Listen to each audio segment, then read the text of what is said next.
Manager from the College and Career Readiness Bureau of the New Mexico Public Education Department.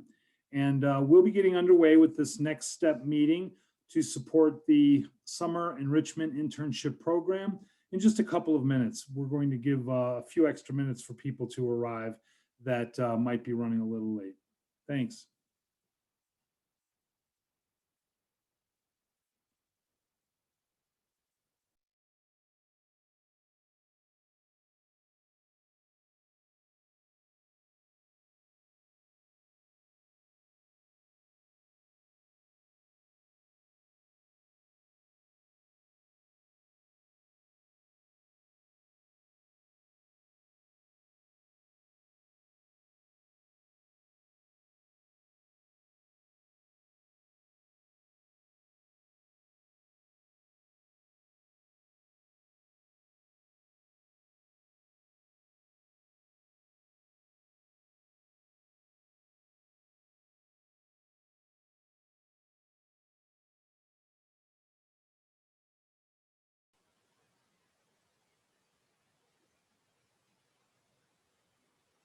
Mark, did you want us to sign in with our name and our county? I was saying, that's what I was on mute for. I don't know, Mike, May, would you like everybody to sign in like in our previous meetings? I think it's great, or they can even change their name tag, but it might be easier just to do it through the chat. Thank you, Mike. Yep. And thanks, Deb, for that. And Cheryl, I've got an answer to you straight away. Whoop, how come that's not going? There we go.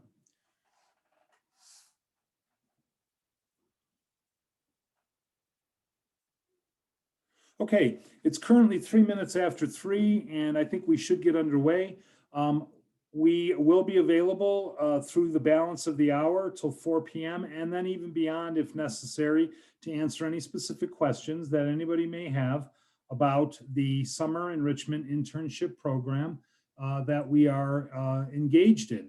I thank you all for joining us on this call. I also thank everyone for stepping out of probably your comfort zone for your tribal government or your county government to participate in this internship initiative.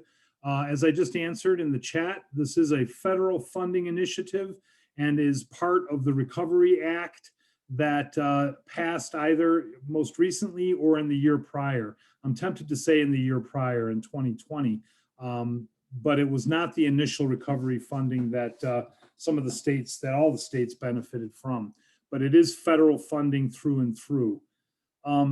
So I thank you again for participating in this internship program. I'd like to first start out that this meeting is identical to the two previously held last week on Thursday and Friday afternoon at 3 p.m. And there is no new content in this particular meeting. Rather, this third next step meeting was specifically scheduled to help support the application deadline that was reached last Friday, May 14th, by our tribal government partners that had slightly longer time period by which to apply for this program on the basis of the fact that they were given late notification on a personal basis due to our trying to figure out how to handle the potentiality that we wouldn't be able to fund all programs if all of the tribal governments possibly participated. So we were trying to sort out how to best handle that, and it led to a delay in notification to our tribal government partners about the initiative. So now that we have achieved that deadline, everybody is in. We have currently possibly as many as 27 government partners that are going to participate in the initiative. We're still waiting on the word on 2 in particular that I've been trying to reach out to that I hope to have reached by tomorrow. And so I just want to go ahead and tell you about some of the next steps. So first and foremost, let me start with the fact that I am making adjustments to proposed budgets that are in the applications to reduce the coordinator internship ratios from 20 to 1, meaning for every 20 student interns that you intend to work with, we have in the application advanced a maximum of 1 coordinator per 20 interns. So some of the applications received from counties and from tribal governments had differing ratios. So I also have been reaching out to just make sure that on a personal level, to whoever submitted the application, that they've been given notice and a chance to clarify whether it was just a simple mistake or whether there was a misreporting of either the number of interns or the number of coordinators. So I'm making those adjustments to budget prior to moving on to setting up intergovernmental agreements, and more on that in a moment. Also, there are in some of the extra add-in costs for administration and other purposes, there have been a couple of professional clothing purchase requests that we cannot honor. This is consistent with our guidelines that we use at the New Mexico Public Education Department that are referred to as EDGAR. EDGAR is an acronym that stands for Education Department General Administrative Regulations. And a couple of those regulations are applicable here, one of which is that no personal benefit can be derived from federal monies. In other words, students cannot obtain professional clothing that they will invariably keep personally. And so that's something that we fall back on as one of the precepts for grant guidance in this situation as well. Another such ruling would refer to the fact that while we'd like to, federal EDGAR guidelines prohibit our ability to reimburse and purchase food for specific training gatherings. So if the county or one of its partners were to have a intern pre-internship employability skills training, while we'd love to feed students at lunchtime, the federal governance guidance prohibits that. So I'll also be adjusting budgets on the basis of removing or actually discussing with applicants the specific amount to reduce a administrative cost by to remove professional clothing. Tools can be put into that section, but we would ask that you be very frugal about that regarding tools. You shouldn't need to use this internship opportunity to purchase additional tools that would otherwise be needed by the county. And so what that refers to, again, from federal guidance, is what's referred to as supplanting.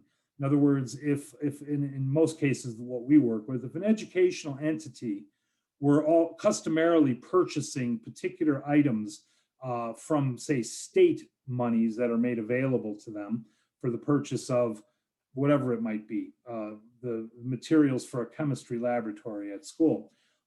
When federal grants are used, you cannot use the monies to buy things that you need, that you're already purchasing regularly to support, say, a chemistry laboratory. So that would be test tubes and beakers and things like that. So similarly for tools, we are definitely looking that over and trying to get a better idea about what types of tool purchases people have in mind. If it's licensing for software, like to be able to use Microsoft Office, that would be different and that would be acceptable.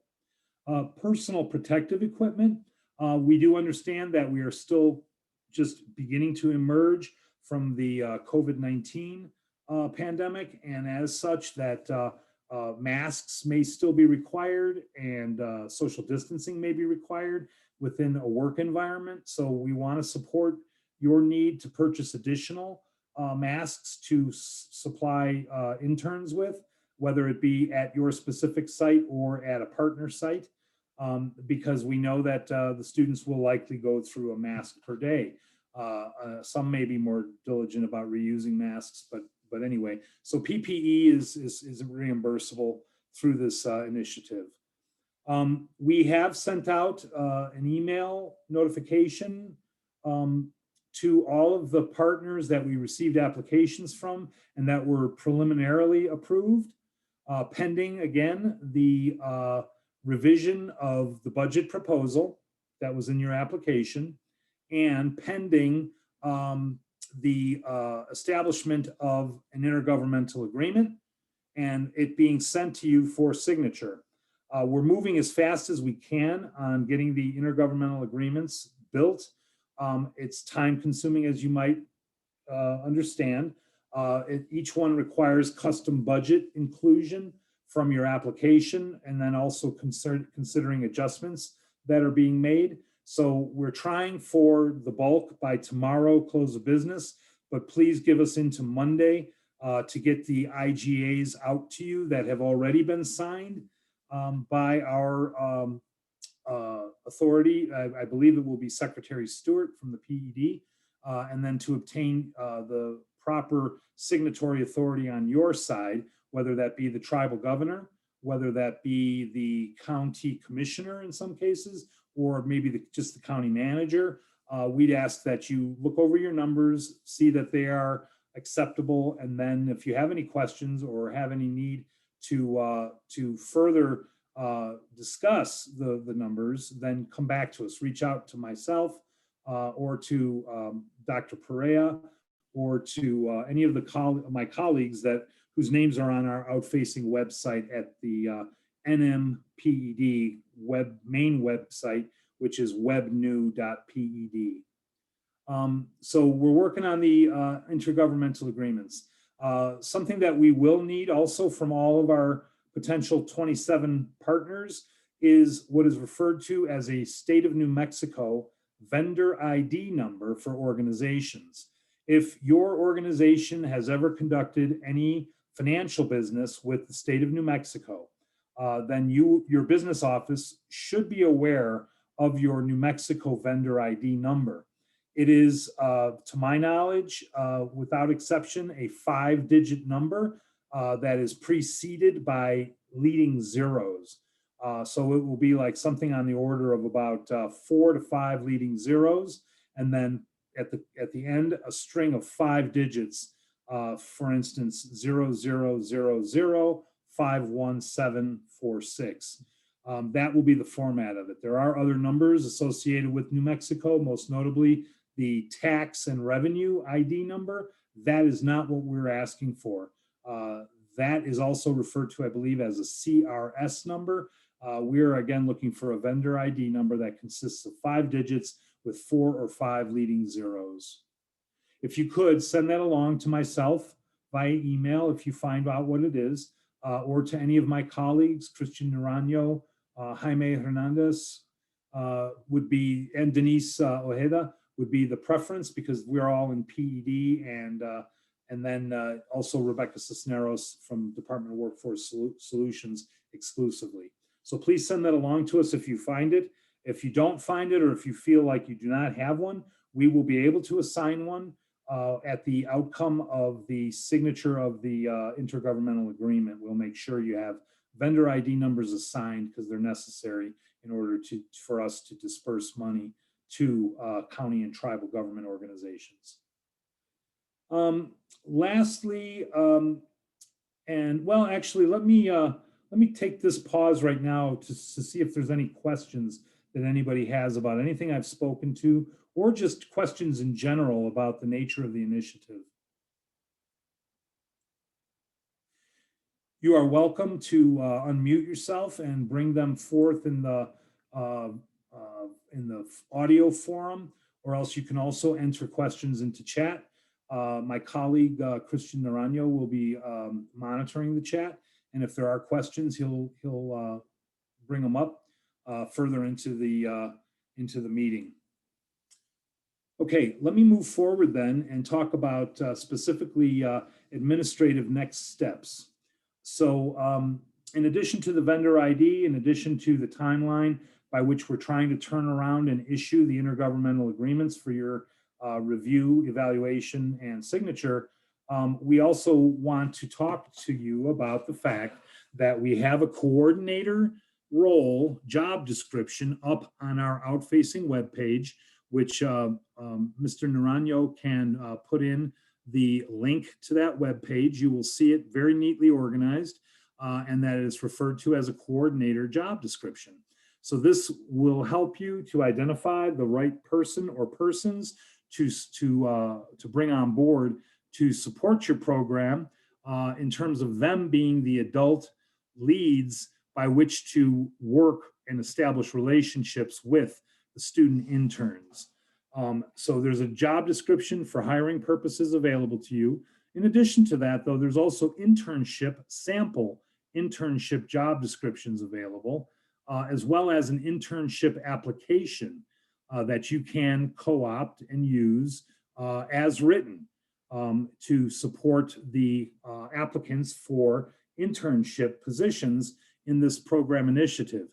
We didn't want you to have to reinvent the wheel in developing these forms, and regarding, and I should say, going back to internship job descriptions, if you should find the number and specific content of the types of internship job descriptions to be not able to suit your own vision of what you had wanted your interns to be doing, then you can use a standard template that's also on the website to build a uniquely different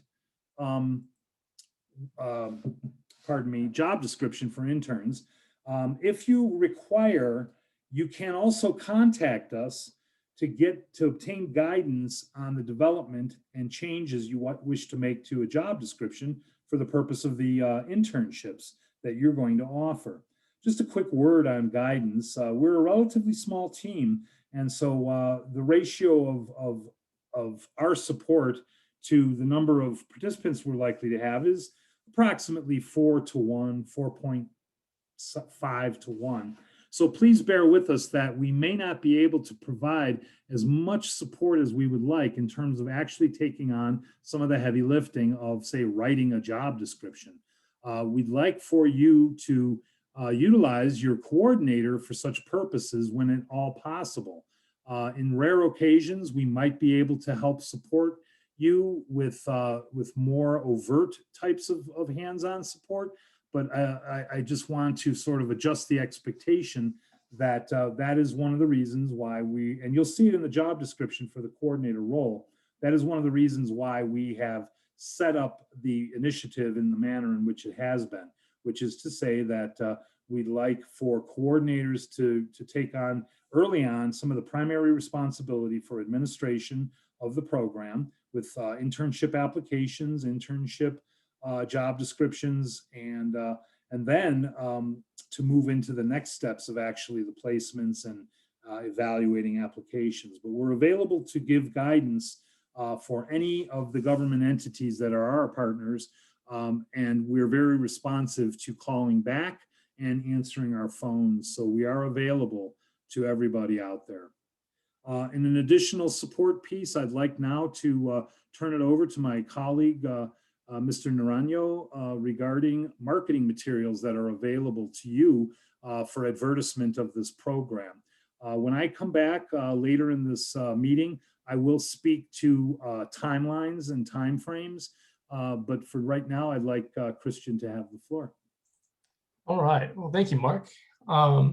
So I already dropped the link to this webpage in the chat. So I highly recommend you grab that webpage link and save it in whatever manner is easier for you. If you make it a favorite, if you save it somewhere, I highly recommend you do that. So this is the Summer Enrichment Internship Program page. And before we get into what this has and everything, in case you get lost and you lose the link or something, it's pretty easy to find. You can just go to the main PED webpage here. And if you go to offices and programs at the very top here, you're going to wait for that page to load. And then all you're going to do is go to college and career readiness, because this is the bureau it's under right now, this particular program. And then you're just going to go to this side panel here and find Summer Enrichment Internship Program. So there's two different ways. You can kind of go the long route, or if you save the link, those are two easy ways to find this page. And this page is really meant to be a one-stop shop for everything that you need regarding this program in terms of resources and in terms of contact information, all of that. So as you can see, our page has a mission statement right here. It lists out the participating counties as of right now that have preliminary acceptance into the program, along with the pueblos and tribes. And then the next category here are the resources. And so, as Mark pointed out, you can find a bunch of different templates here, if you will, for the position descriptions. So you have a blank one that you can create from scratch, if you will, or you have ones a little bit more specific to the actual intern position. And so there's a bunch right here that our team was able to create. You also have an internship application form if you needed help creating that. There's a good resource right here where it's a Word document, so you're able to edit it yourself and create it in the fashion that you want it in. And there's also the coordinator position description, if you would like that. One of the last pieces I want to point out, though, and the piece I'm kind of speaking about mostly, is this link right here. It's the Marketing Resources Survey. So when you click on that link, it's going to take you to this really simple page right here. There's only about 6 questions, basically asking your name, the name of your county, tribe, or pueblo, and then any emails you want to receive the marketing resources. We ask you to upload your logo.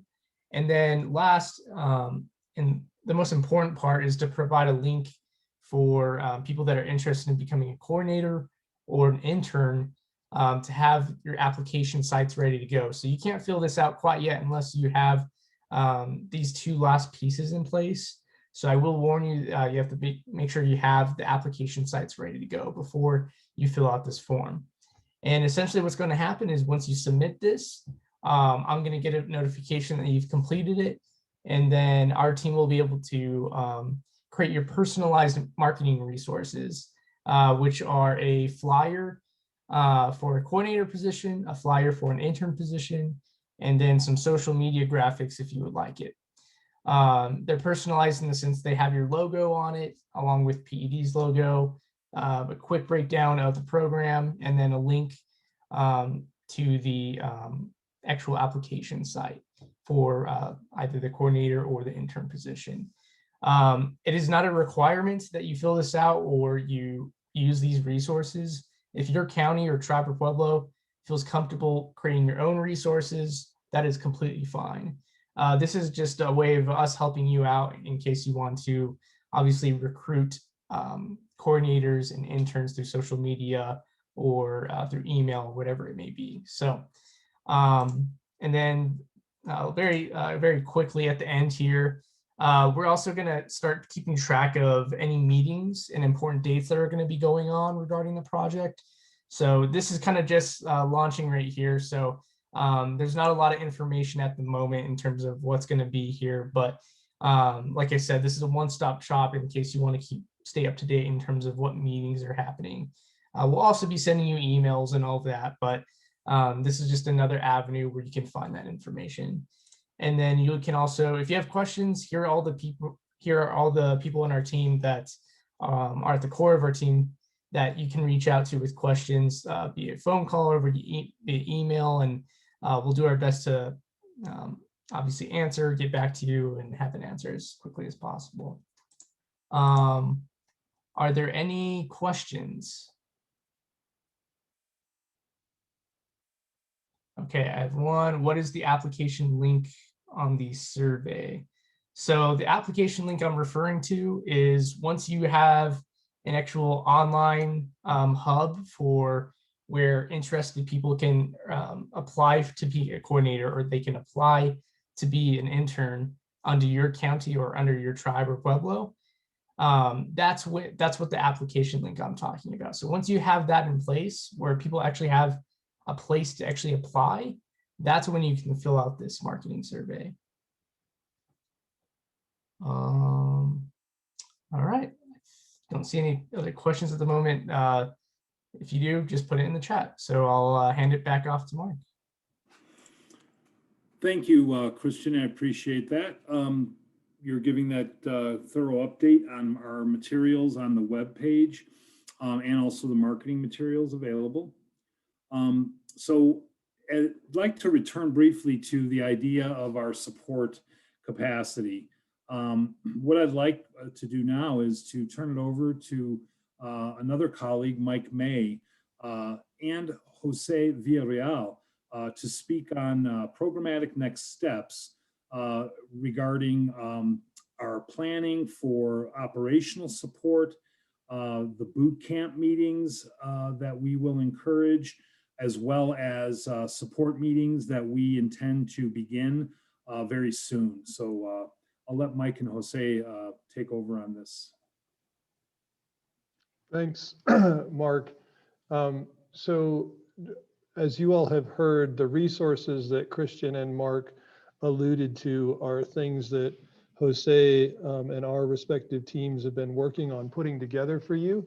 I think really the, Mark, for the purposes of this meeting, it might just be helpful to let people know that we have calendared slots that Christian will be putting up on the web page to begin hosting trainings for your intern coordinators, as well as for mentors. And then Mark, I think you may have already spoken to this, that we're going to be having weekly support call meetings, much like this one, as we progress on from this point. So I don't know, Mark, at this point, if you want us to reiterate some of the resources that are out there on the website that they can start using, or we kind of covered that in last week's meetings. So I just... Yes, if you wouldn't mind, Mike, let's just assume that many of our audience right now are people who were not on the calls last week. So you're welcome to be reiterative about support and resources and things. Great. Jose, do you want to walk folks through maybe some of the resources that are in the internship, the summer internship packet? When we did this last week, we just shared different examples, kind of sharing our screens from different resources, so people had a sense of what was out there available to them. Sure, just give me a quick moment and I'll pull it up, and then I'll share my screen with those resources and kind of give everyone an idea of what a general structure to this internship program might look like, or can look like for you. So hang on just tight with me for one minute.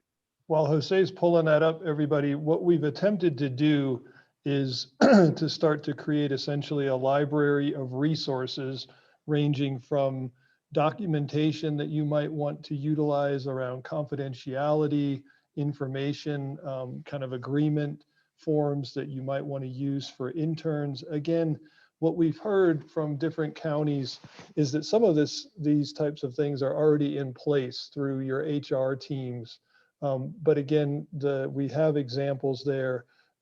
Christian already showed you the application, position descriptions, and these are all things, as he said, that you can pull from, modify. We've tried to keep everything in modifiable form to the best of our ability, so that you can complement any existing resources you might already have or pull directly from.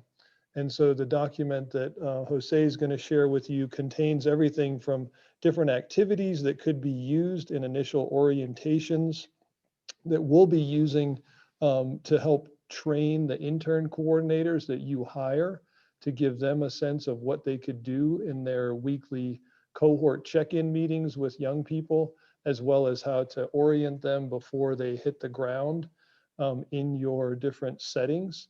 And then tools like reflection tools, things that they can use with the intern coordinator and the mentor to monitor progress and focus on certain employability skills for their 6 weeks.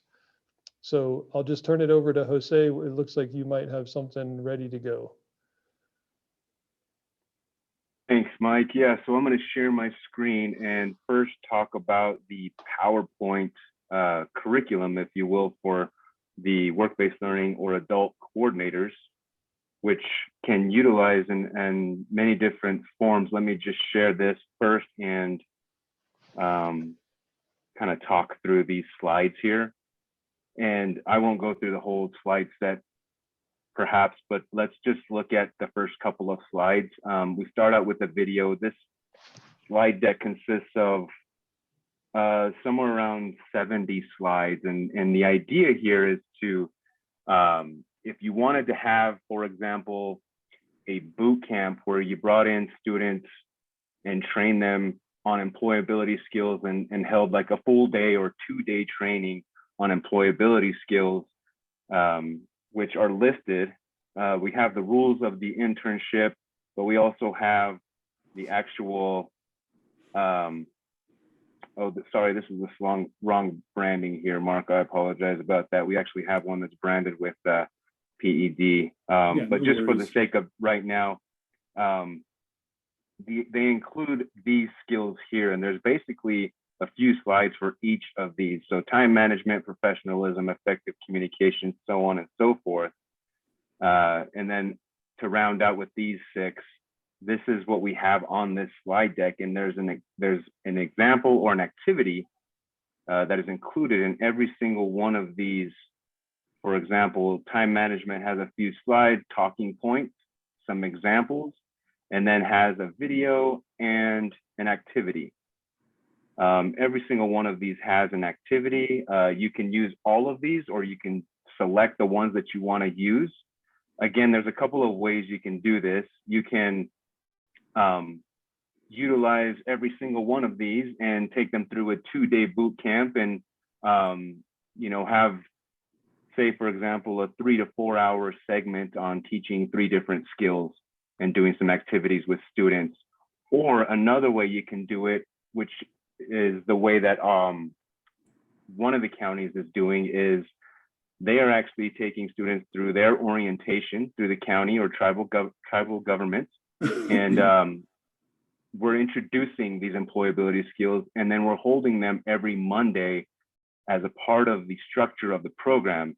And when I say every Monday, the adult coordinators and their sets of students will meet at a neutral location and cover these skills in addition to the survey, which I'll cover in just a moment, the employer evaluations on the students. So on Mondays, essentially, the adults and the coordinators and the students will meet and go for about 2 to 3 hours, covering all of this material and kind of making sure that they're showing up to work, showing up on time, and learning all of these employability skills. So before I show you the actual survey, I wanted to show you what's linked with this actual packet or this PowerPoint, which is an employer packet. In just a moment here, I don't know if this is the actual, this is something different. This is the application. And I thought I pulled up the packet. Just a moment here. Let me find it and then I'll share again. But yeah, so again, just going back to the actual PowerPoint, we're not mandating that anybody does this. It's there for a resource and a resource only. We believe that from the work-based learning school district side of things perspective, this is how we see an intern kind of learning hands-on what the academic side of those skills and just kind of implementing them on the job. This actually is the summer internship packet that is another resource on that web page that Christian showed, which is linked to that PowerPoint. It talks about the rules of the internship again, which in my opinion, this is one of my favorites.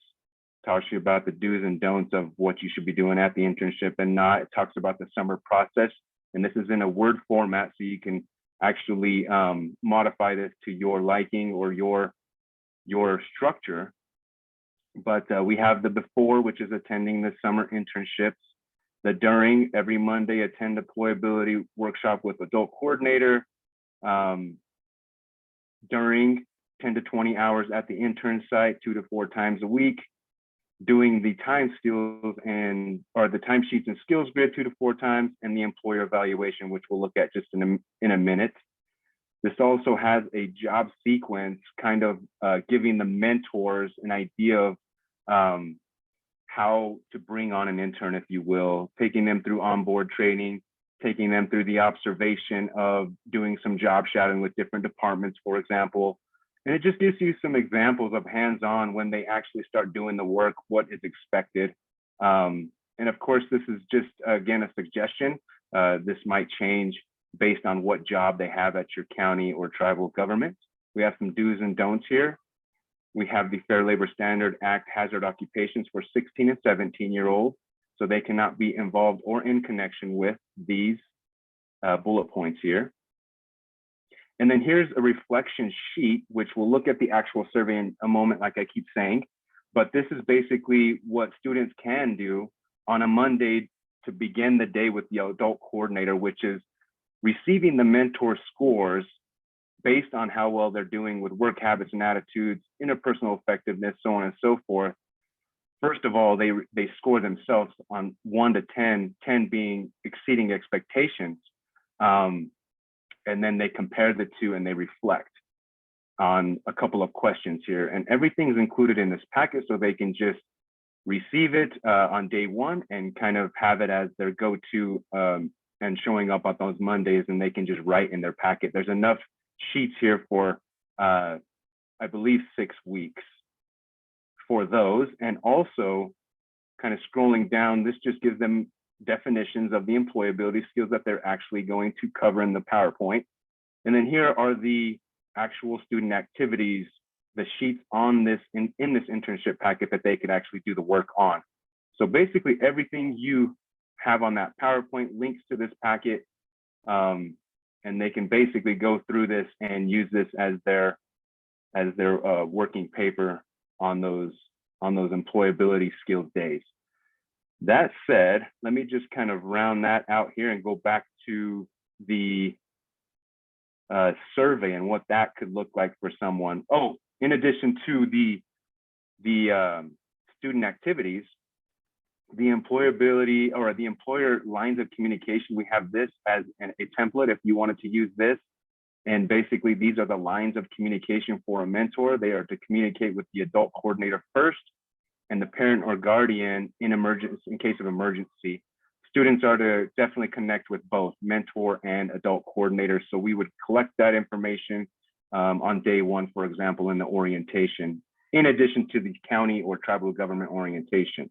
And then you also have the parent, guardian, daytime phone, student name and information. And again, these are just examples. You can take it, you can modify it, cut some stuff out if you wanted to.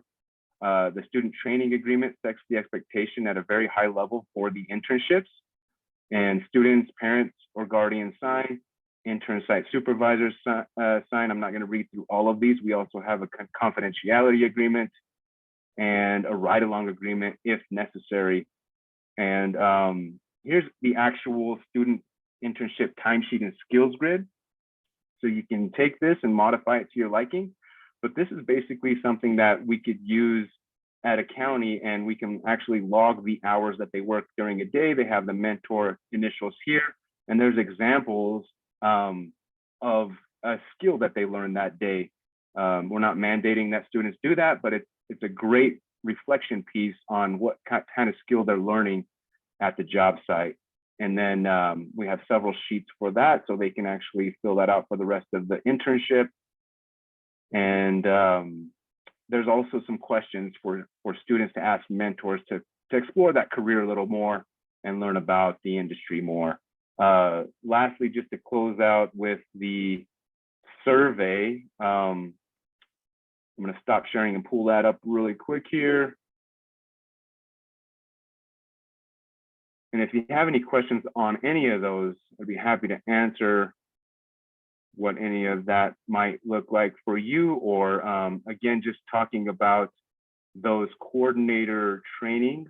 We'll be covering all of this information again in detail on those trainings and kind of giving everybody the option for taking on whatever they wanted as a resource for a coordinator and or mentor.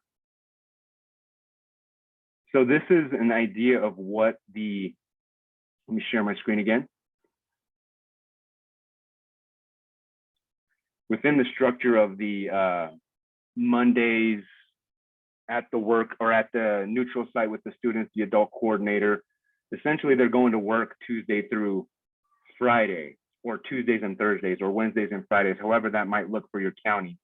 On Fridays or Thursdays, the coordinator can send out a survey that goes out to each supervisor or each mentor, and it grades students based on these criteria here, which we looked at in the packet. And it's, again, grading them on below expectations or exceeding expectations weekly. And all you would need to do is rank the students 1 to 10 on how well they're doing. And this just gives a little bit more description on these technical skills, quality of work accomplished, dependability, so on and so forth.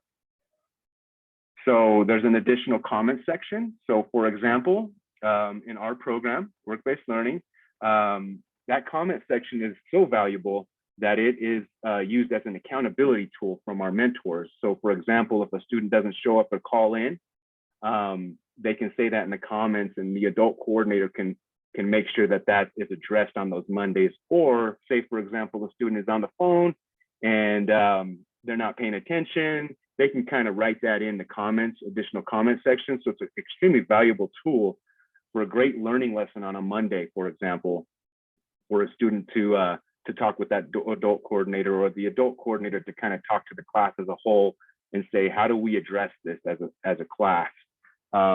So essentially, you can send this out in a digital format. You can email it to your coordinator. So the adult or the mentor. So the adult coordinators would email these out on Fridays, and they would address these on Mondays with the students, in addition to a couple of soft skills training, if you will, or employability skills. That's some of the pieces that we have, Mike. I don't know if you want to add to it with the applications and whatnot, but if anybody has any questions on what I just covered, I'd be happy to answer. I think I'm good. We should just keep the floor open for questions, Jose.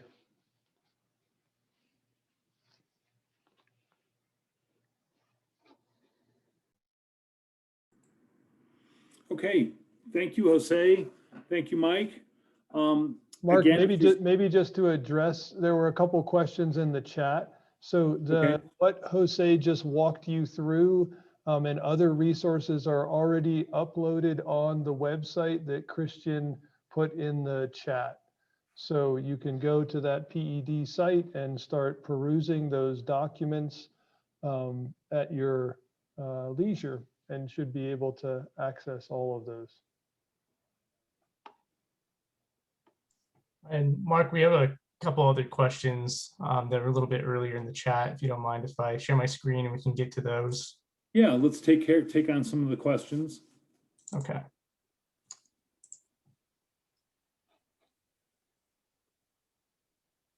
Able to see that okay?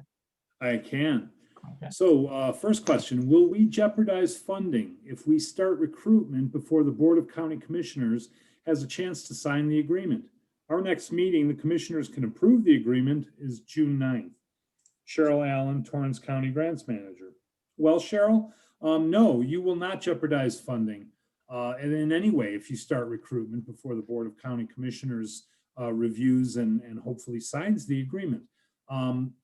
Again, as long as the board finds the financials to look acceptable, you're the first review. So as long as you see that the financials are consistent with what we've talked about, if we've spoken on it, if you haven't heard from me, then you can expect that your budget proposed was accepted as proposed. And I believe yours was, Cheryl, for Torrance County.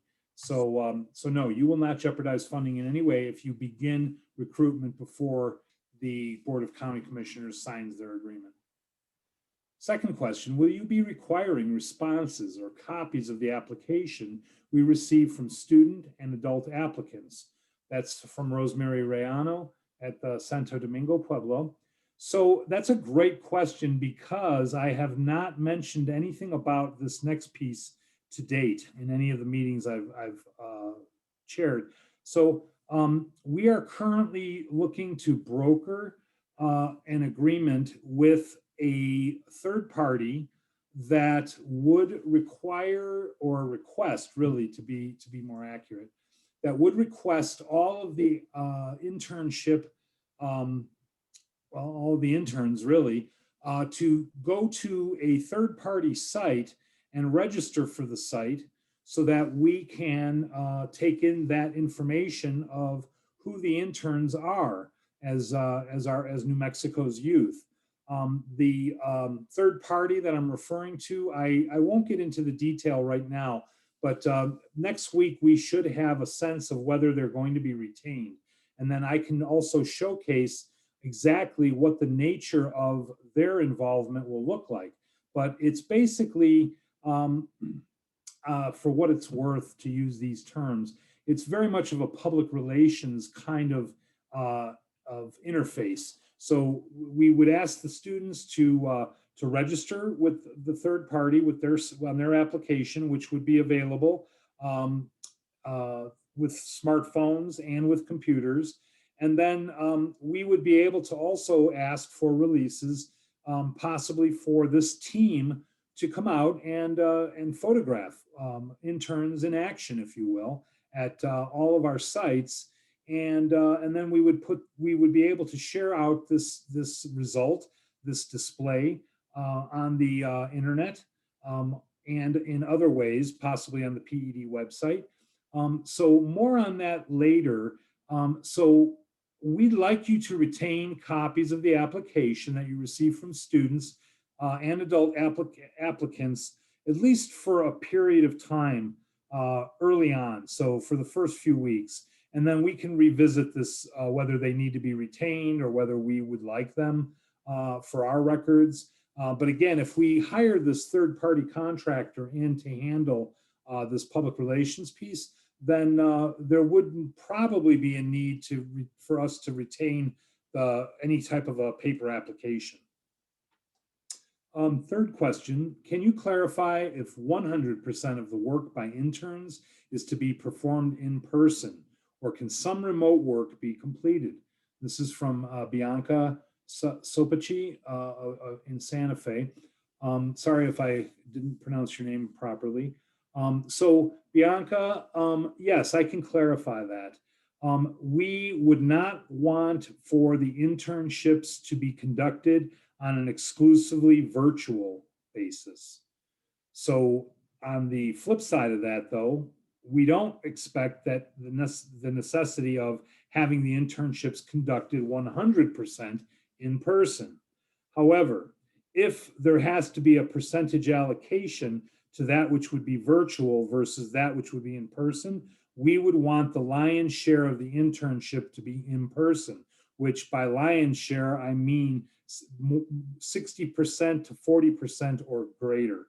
So we want more well more than half of the internship time to be in person, but that there can be times when they can do work remotely or virtually per the county or tribal government's expectations and evaluations. In other words, it's in your hands as the site operator to determine that you're willing to work with your interns on a virtual basis and for what tasks and for what percentage.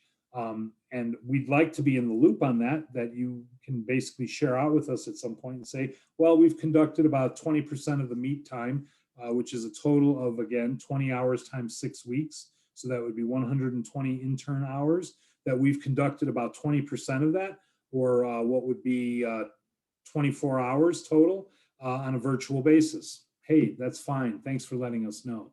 So that's the way we would like you to handle virtual versus live internship task performance. The last question that's currently up is, can you confirm your age range for youth who would be eligible for this program? Sure, Jill. This is from Jill Campoli in Pewaukee Pueblo. Jill, we would want the age range to be a high school youth that do not preferably require a work permit. Certainly not one that needs to be obtained for purposes of the internship, because again, that will logistically slow down the ability to get the intern placed in a timely manner if you're waiting for a work permit from the state Department of Workforce Solutions. So ideally, high school aged youth who are of legal age to work. So that would be 16 and 17-year-olds. In some cases, 18-year-olds if they make their 18th birthday.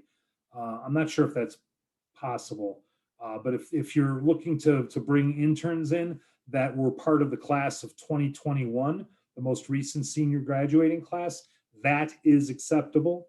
And then also the junior class that will be seniors beginning fall of 21, as well as potentially sophomores that are 16 of legal age to work that are going to be juniors in the fall of 2021. So all of those age ranges would be acceptable. If that does not, if you're, well, let me just go on because I'm sure it could be in the back of some people's minds. Not everybody, of course, that is in a credit recovery program, however, may be within that age range. So then the guidance would be students who have not yet received their high school diploma or equivalent, because we don't want to exclude students who are older than the typical high school age of 17 that had problems with completing their high school education, but now are enrolled in a credit recovery program within a particular school district or LEA. So we're not looking to exclude them either. But again, ultimately, the yes and no of who is retained as interns lay with the county tribal administration. Another question, if on our application we stated we would hire 2 coordinators, but instead would like to hire 4 coordinators and split the 10 weeks into 5 weeks for each, would we be able to do that? And that's from Kristen Oliver of Torrance County. So I'm not really clear on what this would look like. Let's see, 2 coordinators. Oh, I see what you're saying. Sure, you can do that. In other words, instead of 2 coordinators at 10 weeks, how about 4 coordinators at 5 weeks? Yes, you can do that. The operative value here would be the total of 10 weeks of pay. So 10 weeks for 2 coordinators would be 20 weeks total. If that's split among 4 people, it's still 20 weeks. And that's the operative value in this. Can youth who just graduated qualify? From Bianca in Santa Fe?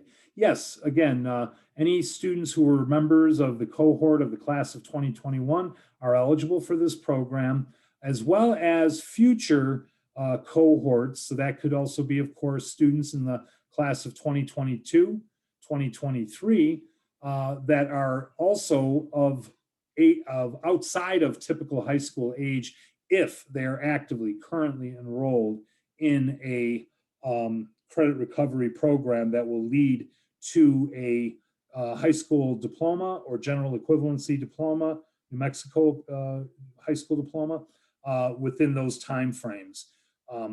So for instance, just to be referential, if it were a student that was participating in Albuquerque Public Schools district authorized charter known as the ACE Leadership High School, which serves many students who have struggled through the more formal confines of a regular high school experience, aged 14 through 17. That would be fine. That they would be maybe 18-year-olds or 19-year-olds, but they have a junior standing and they're planning on graduating in 2022 from ACE Leadership High School. We would not explicitly make them ineligible for the internship program. I hope that helps, Bianca. Are you flexible on start and end dates as long as they fall within June through September? Let me get to that momentarily, because as I return to making a statement to everybody on the call, I was going to actually speak specifically about start and stop dates and what we're trying to to give guidance on. So let's pause the questions for a moment. Let me deliver the remaining of the information I wish to convey on this meeting, and then we can go back to questions. So thanks again, Jose and Mike, for giving us a lot of detail about the support that is available and will be available on an ongoing basis. So I would like to point out a couple things regarding the scheduling of our internships. The sweet spot for internships is going to be Monday, June 21st, with the beginning of the intern period, through Friday, July 30th. That is a sweet spot of 6 weeks that takes up the bulk of the month of July, inclusive of the July 4th holiday. July 4 is falling on a Sunday, so many counties will be off on either Friday the 2nd or Monday the 5th. So we understand that, and that's one day that the intern would not be probably participating. So then we may actually adjust this to possibly Monday, August 2nd. That's a sweet spot. And what I mean by sweet spot is that that's the ideal, but that's not necessarily the reality. We know that throughout the state, local educational agencies, which means districts and charter schools that are authorized by the Public Education Commission, may have extended their school year that makes June 21st impossible.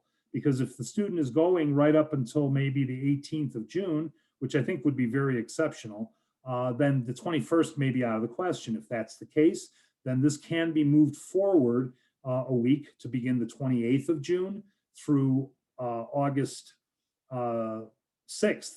However, the complication with that is that while some districts and LEAs may be extending the school year, they also may be calling back their students at an earlier time.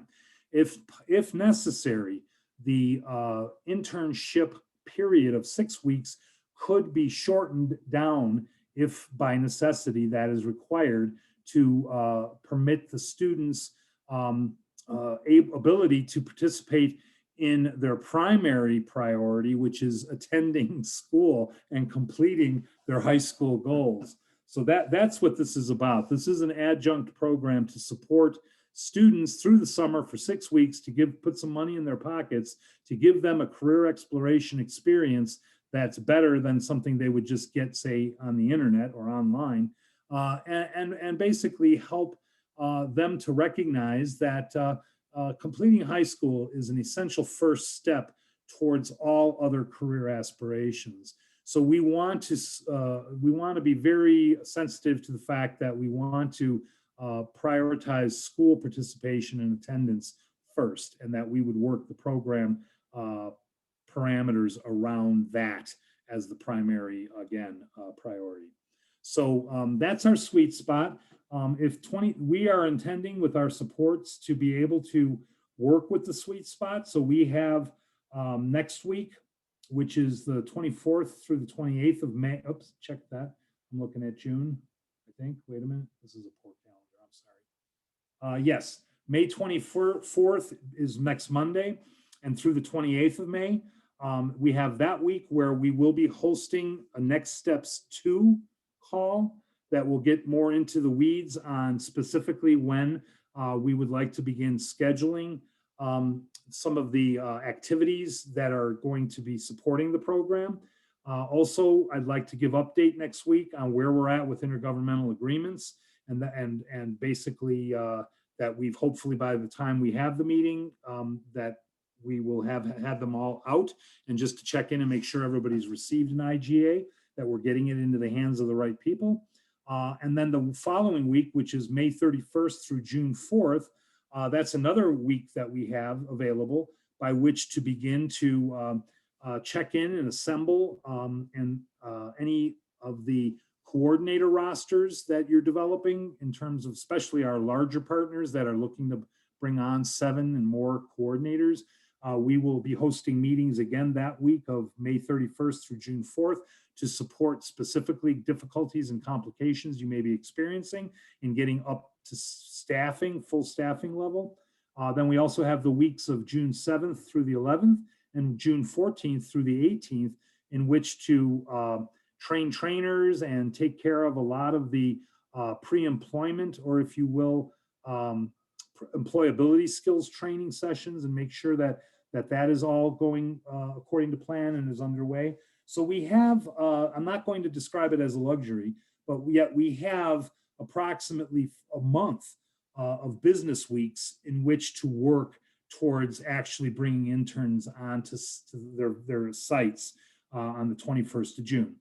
So that's basically where we're at with kind of sketching out the plan. And again, beginning with the meetings next week, we'll have more details for you in terms of rolling out the support meetings for the coordinators and for, again, ongoing for all of the program leaders at the tribal and county level. Now, with that said, we can go back to questions again.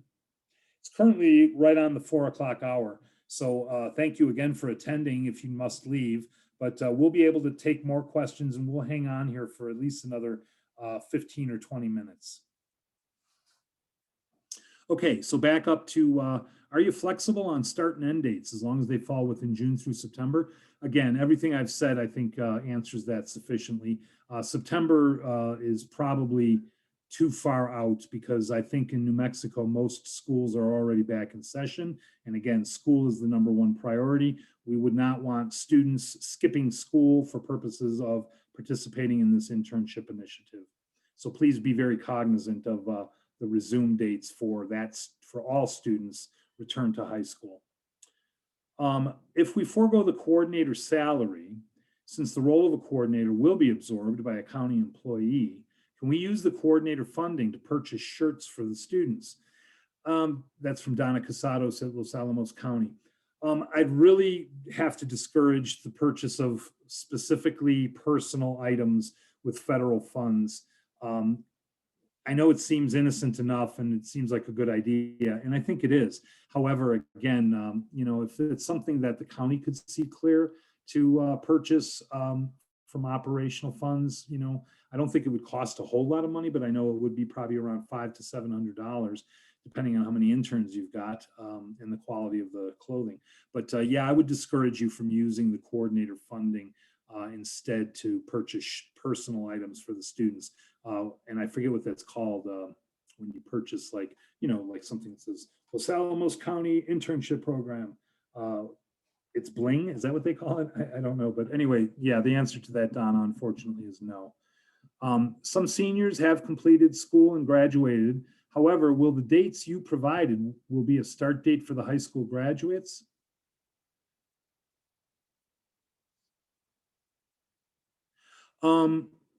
Yes, I think so. Yeah, I believe so. In other words, we want them to be in cycle with all of the other interns. We don't want to start, well, all right, let me first say flexibility.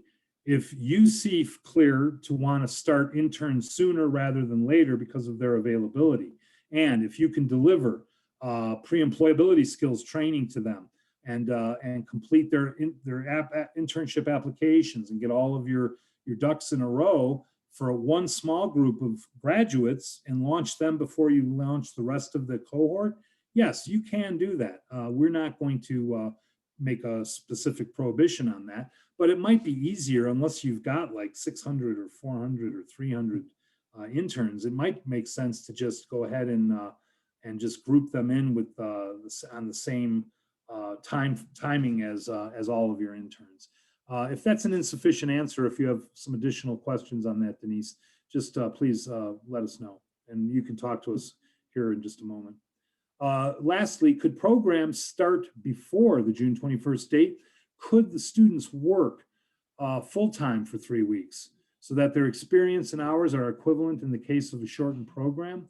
Or are you hoping for 6 weeks whenever possible and then just maybe 1 week shorter if necessary?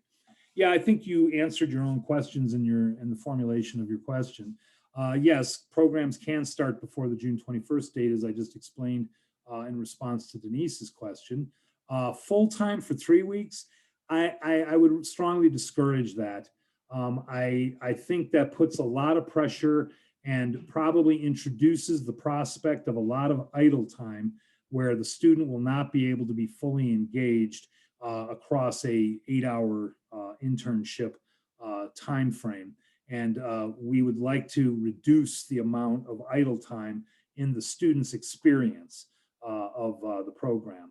And then lastly, with a shortened program, you can make concession and compensation for a shortened program. In other words, if you can already plan that there's no way you can make it work at 6 weeks because of the students having to go back to school early, as some LEAs have scheduled, and they're getting out late, then you can increase the number of hours. You could turn it from a 20 to say a 5 weeks at, let's see, 20 at 6 weeks is 120.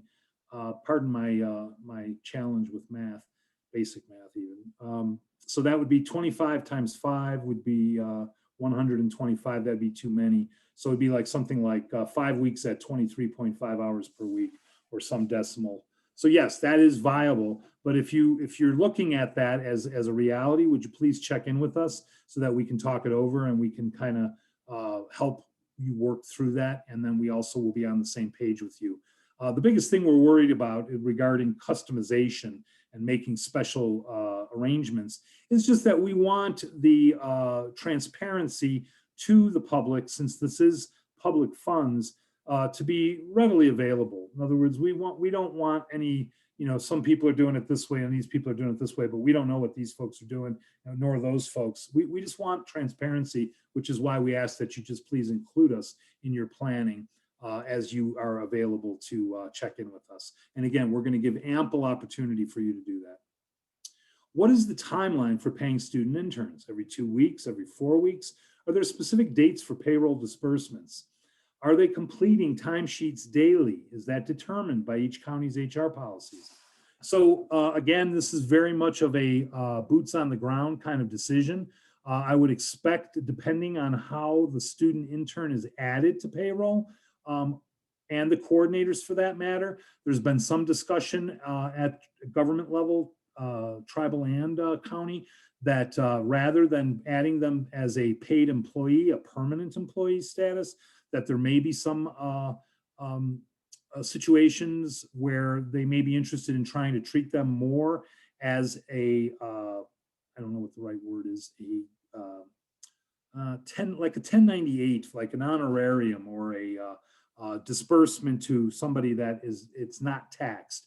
And so if that's the case, then there'll be different governance on how monies are to be dispensed. Keep in mind that once we approve through the intergovernmental agreement, the budget through signature by both parties, PED and tribes and nations and counties, that you'll receive 50% of that proposed budget up front, with the balance to be obtained via reimbursement. So you'll have money in the operational budget for the government to disperse monies in a timely manner to the students. And I think that is really critical, because remember, again, this federal money is being passed through to the states throughout the country on the basis of it being a Recovery Act funding. So it's not specifically educational, it's not specifically work-based learning, it's not specifically internship money, it is recovery money. And we are choosing to disperse the money in this manner to support students returning to the priority of high school education and completion. And so on that basis, we don't want to make student interns wait a month before they get the monies that they have been earned, really, right? Earned on the basis of their participation in the program. Timesheets, that's at the discretion of the program operator. And yes, it can be consistent with HR policies, but I will also point out that many governments do not have detailed policies specifically to address interns and internships.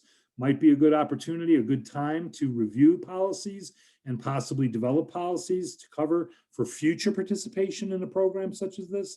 But if your government entity does not have specific policies addressing how interns are to be handled on payroll, then again, you have that flexibility to make a determination on what's the best way of handling it. Background checks, what kind are needed for coordinators, FBI or just state sexual offender? Or is this also determined by the county?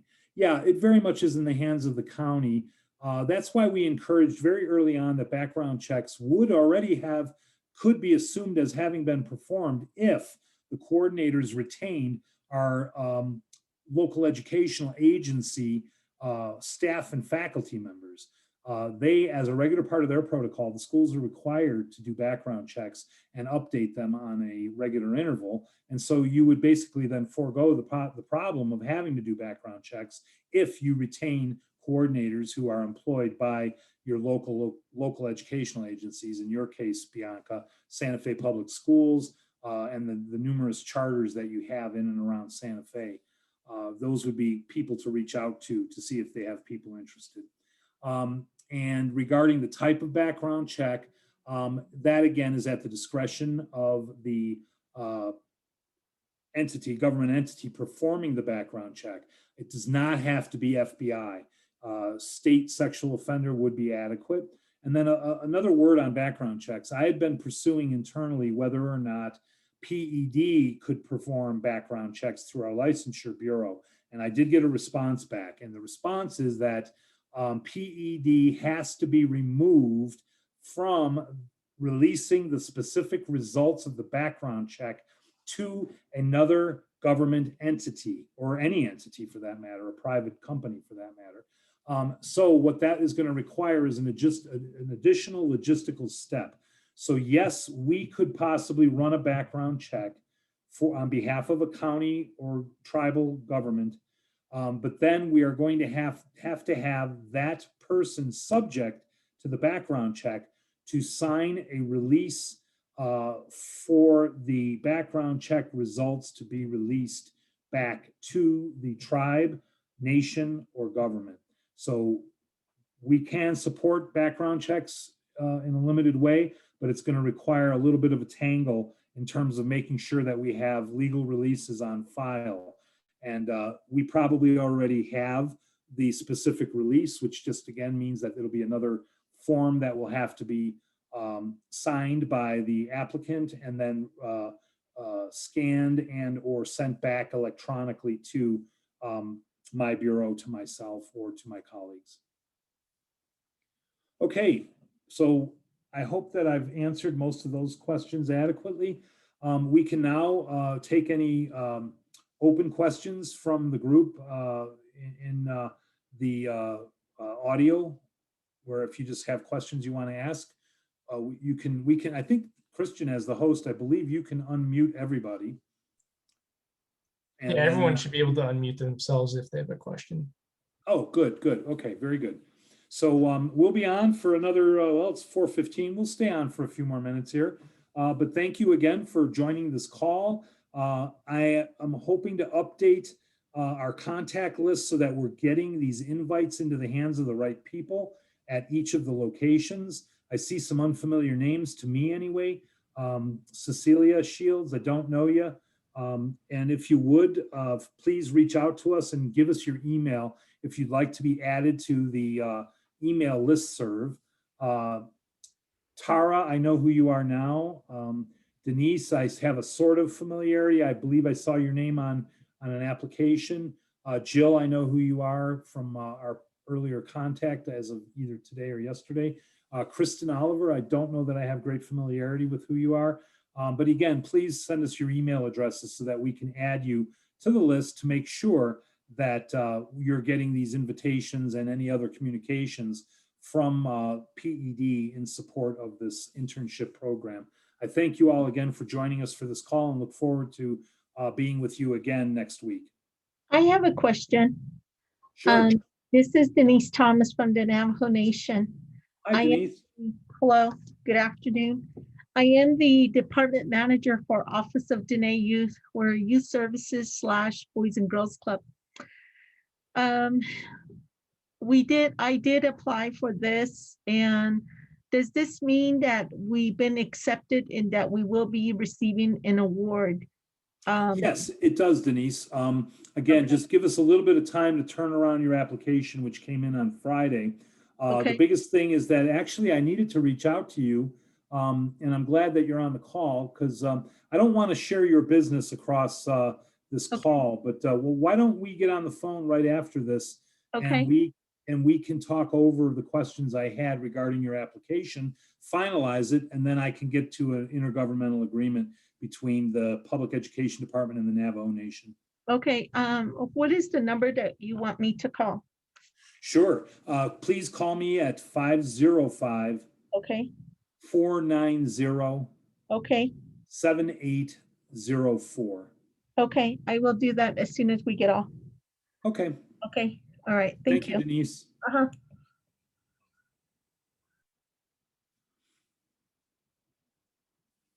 Any other questions? Any other comments or concerns that anybody would like to express while we're on the call? Yes, you're welcome, Bianca. And, you know, I've been working with names. I'm dealing with too many names and I can't keep them all straight, especially without faces. Let me see. Santa Fe County. I've been talking, or I have talked a couple of times with specifically Sonia Quintana.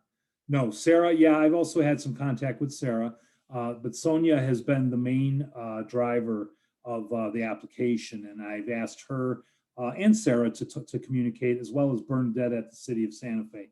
So those are additional names for you to have some familiarity with. But if you reach out to Sonia, you can, you know, she'll be on, hopefully on the same page with you. Great, great. Okay, and I see Jasmine, you're on the call.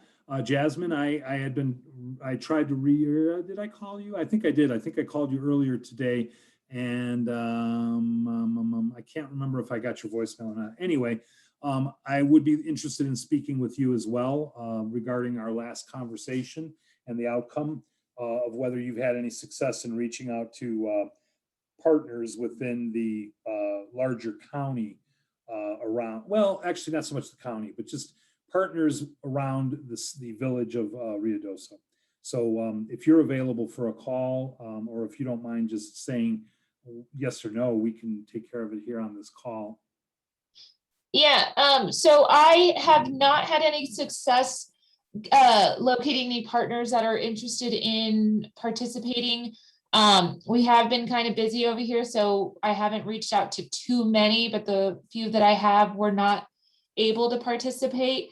I am Okay. currently working with our finance director to ensure that we can take on all of the payee responsibilities, Okay. but we will definitely have some answers hopefully by tomorrow, and I would love to set up a call for, if not tomorrow, maybe Monday. Okay. So so you kind of want me to kind of give you a little more time, it sounds like, before we Yes. go to an intergovernmental agreement. Yes, please, if possible. Sure. Please help me. What county is Ruidoso in? Lincoln, That's right. Thank you. I see. no it now. problem. Okay, so yeah, I will. I'll hold the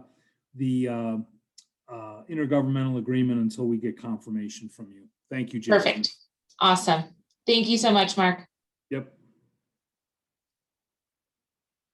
Anybody else have any questions, concerns, comments?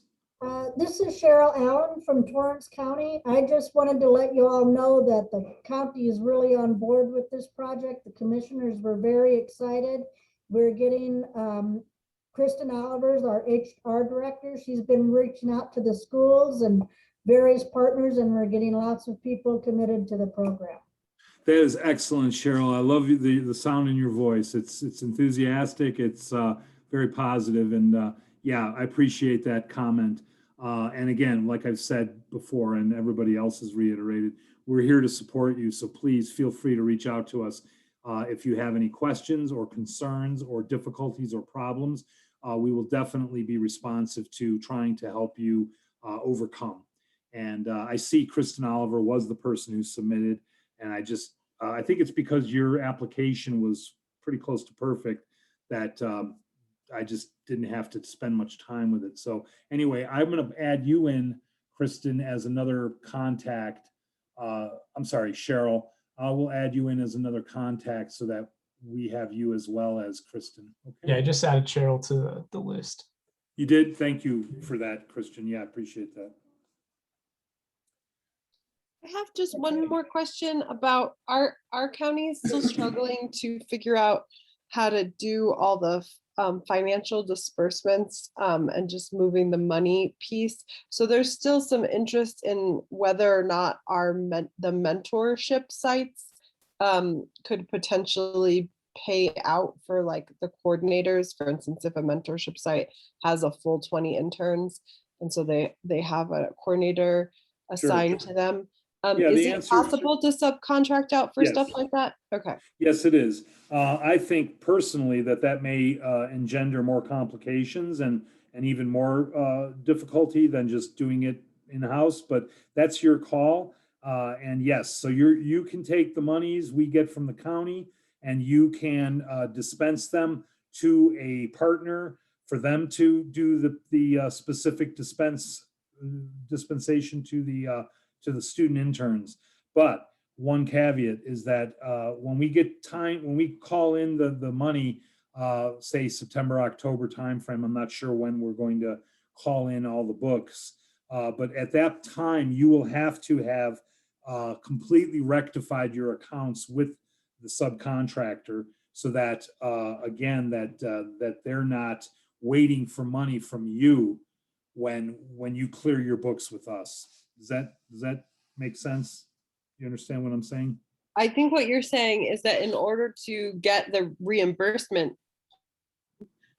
we will have to already have paid the contractor. Yeah, okay, Thank you.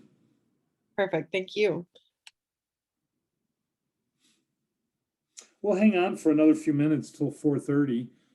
So if anybody else has additional comments or concerns or questions, by all means, let us know.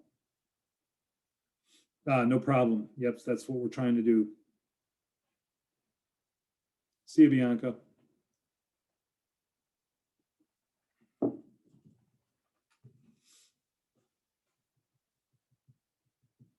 What do you think, Christian? Do you think everybody's kind of just in the netherworld here, or should we hang on till 4:30? No problem, Cecilia. Yeah, we can hang out for another minute, but we can probably call it after that. Picarus, okay. Or how do you say that? Is it Picarus? Picurus? It's Pickeries. Picaris. Thank you for that, Cecilia. I'll be very cognizant of the proper pronunciation. That's okay. Thank you. Have a great day. Yeah, you too.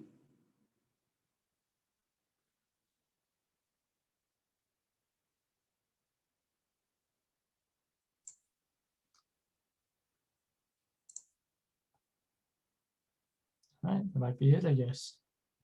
Okay. I'm gonna stop the